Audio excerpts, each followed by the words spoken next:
দেখতে সুন্দর হওয়া ব্যাপারটা কেমন জানেন?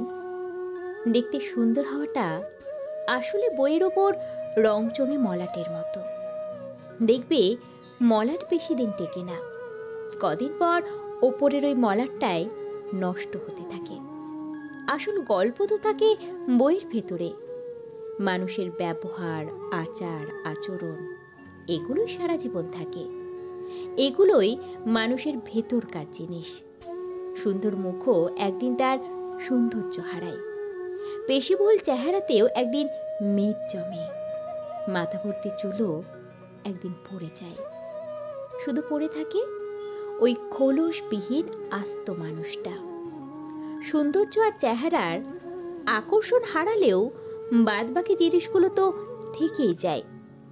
আকর্ষণীয় চেহারা দিয়ে কোনো মানুষকে যদি আজীবন বেঁধে রাখার কথা ভাবো, জানবে তোমার ভাবনাটাই ভুল।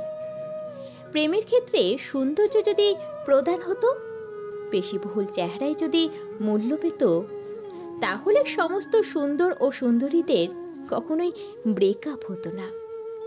এমন কত মানুষ আছে যারা নিজে দেখতে অসুন্দর হয়েও, কুৎসিত কদাকার হয়েও সুন্দর ও সুন্দরীকে নিজের করে পাওয়ার পর তীব্রভাবে ইগনোর করতে শুরু করে দেয়। সৌন্দর্য শুধুমাত্র মনকে আকৃষ্ট করতে পারে, কিন্তু চিরদিন মনের মধ্যে আটকে থাকে না।